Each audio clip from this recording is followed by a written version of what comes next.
दी banking गुरु channel में आपका स्वागत है। आज हम अपनी इस वीडियो में आईटी स्टॉक्स ए कंट्रा कॉल, क्या इन लेवल्स पे आईटी स्टॉक्स में हम एंटर कर सकते हैं, आज इस बारे में डिस्कस करते हैं। लेकिन उससे पहले मैं आपसे शेयर करना चाहूँगा कि मैं कोई आईटी स्टॉक्स का कोई एक्सपर्ट नहीं हूँ। मेरी डोमेन नॉलेज जो है बैंकिंग और फाइनेंस में है। जो भी हम आज डिस्कस करेंगे वो एक जनरल व्यू है, ना कि एक स्पेशलिस्ट का व्यू है।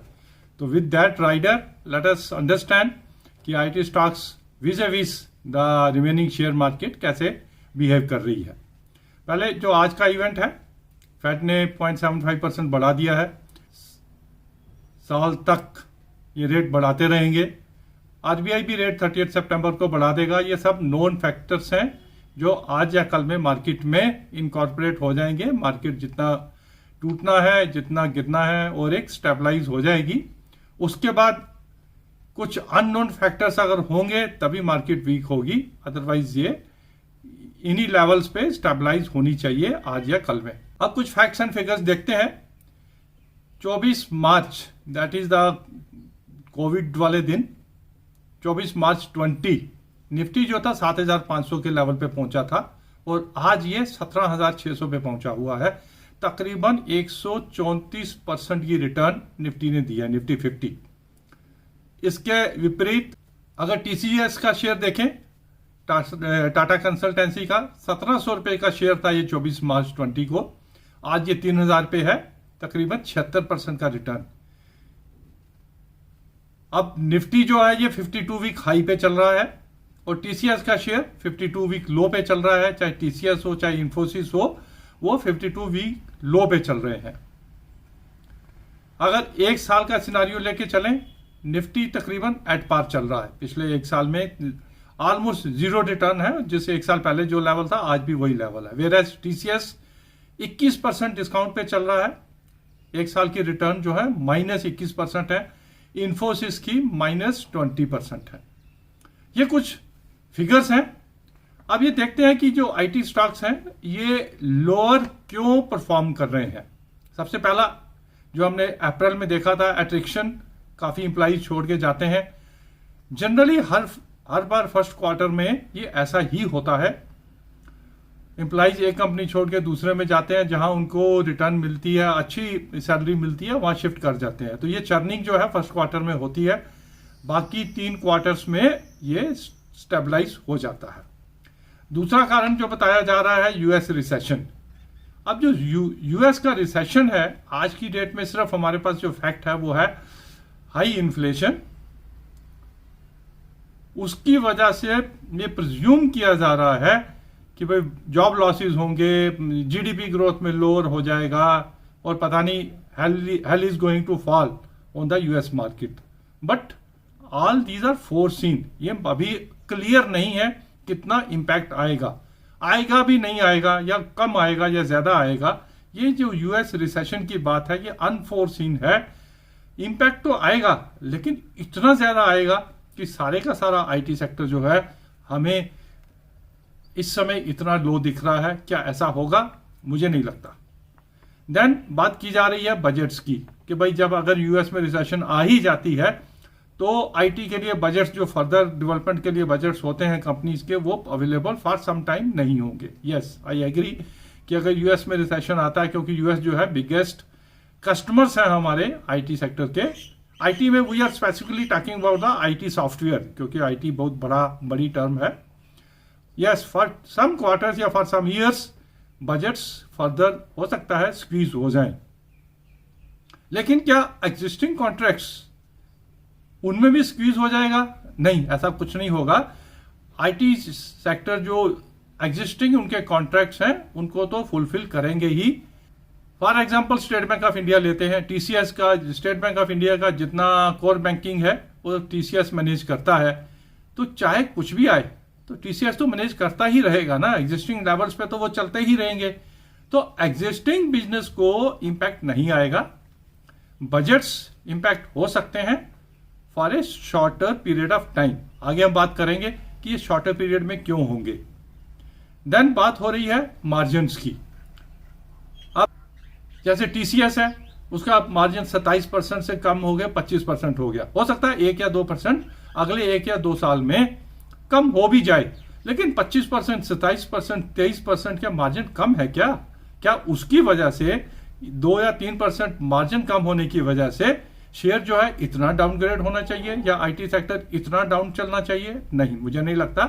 यस, थोड़ा इंपैक्ट होगा, लेकिन आईटी सेक्टर पे सेंटिमेंटली जो नेगेटिव इंपैक्ट है वो ज्यादा हो रहा है। अब अगर एफआईआईज की बात करें तो पिछले नवंबर से बैंकिंग और आईटी स्टॉक सबसे ज्यादा उन्होंने बेचे हैं। ऑलरेडी उन्होंने बैंकिंग स्टॉक्स जो है लेने शुरू कर दिए हैं। We are seeing bank Nifty highest level पे चल रहा है, 52 वीक हाई भी उन्होंने बनाया, हिस्टोरिक हाई बनाया उन्होंने। तो क्या आईटी जो है वो पीछे रह सकते हैं कुछ टाइम के लिए, लेकिन कभी ना कभी इसको फोरफ्रंट पे आना है। अब अगर एफआईआई को खरीदना ही है तो बाकी अदर देन आईटी स्टॉक्स की, निफ्टी 50 की या सेंसेक्स की शेयर्स की वैल्यूएशंस इतनी ज्यादा हो गई हैं कि रिलेटिवली आईटी स्टॉक्स अब और ज्यादा चीप दिखने शुरू हो गए हैं। कुछ स्टॉक्स 52 वीक हाई पे चल रहे हैं, तो क्या आईटी स्टॉक्स इतने खराब हैं कि वो 52 वीक लो पे चलेंगे? Definitely not. सूनर और later FIIs will start buying IT also, जैसे उन्होंने बैंकों में परचेजिंग शुरू की है, आईटी में भी शुरू करेंगे। अगर यूएस में रिसेशन आती ही है तो एज ए लेमैन मेरा मानना यह है कि आईटी की फर्दर बजट्स अगर देते हैं तो उससे क्या होता है, कंपनीज की कॉस्ट कम होती है, कस्टमर्स की सेटिस्फैक्शन ज्यादा होती है, एफिशिएंसी कंपनीज की बढ़ती है, क्योंकि हर जगह आईटी की जरूरत पड़ती है। That is how the IT has started 10 साल 15 साल पहले, इन कारण से। और यही कारण जो है रीजन बनेंगे आईटी में फ्यूचर में बजट्स, फर्दर कंपनीज को बजट एलोकेट करने के लिए, even if there is recession in the US. एक और हमें इंडिकेशन है डॉलर इंडेक्स, 112 पे डॉलर इंडेक्स चल रहा है, कहा जा रहा है 115 तक 1-2 दिन में हो जाएगा। तो जब डॉलर इंडेक्स बढ़ता है तो डॉलर जो है स्ट्रांग होता है, रुपी वीक होता है।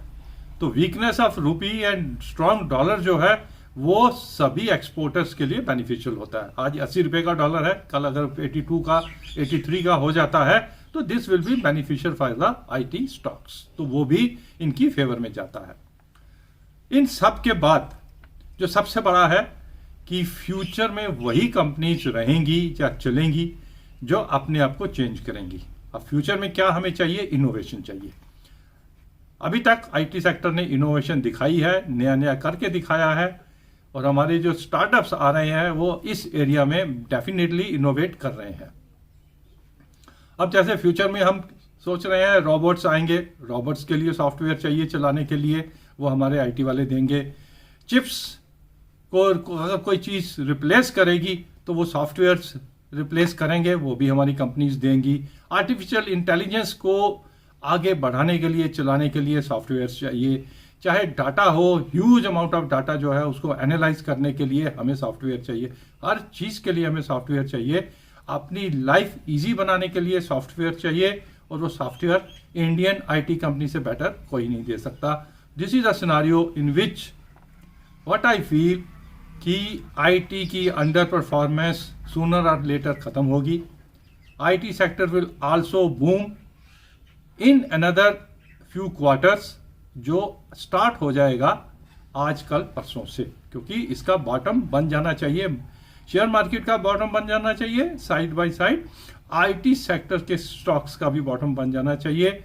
फ्यूचर में ये सेक्टर अपने आप को इनोवेट करके अपने आप को प्रूव करेगा कि रिसेशन और no recession there is a need for Indian IT software companies.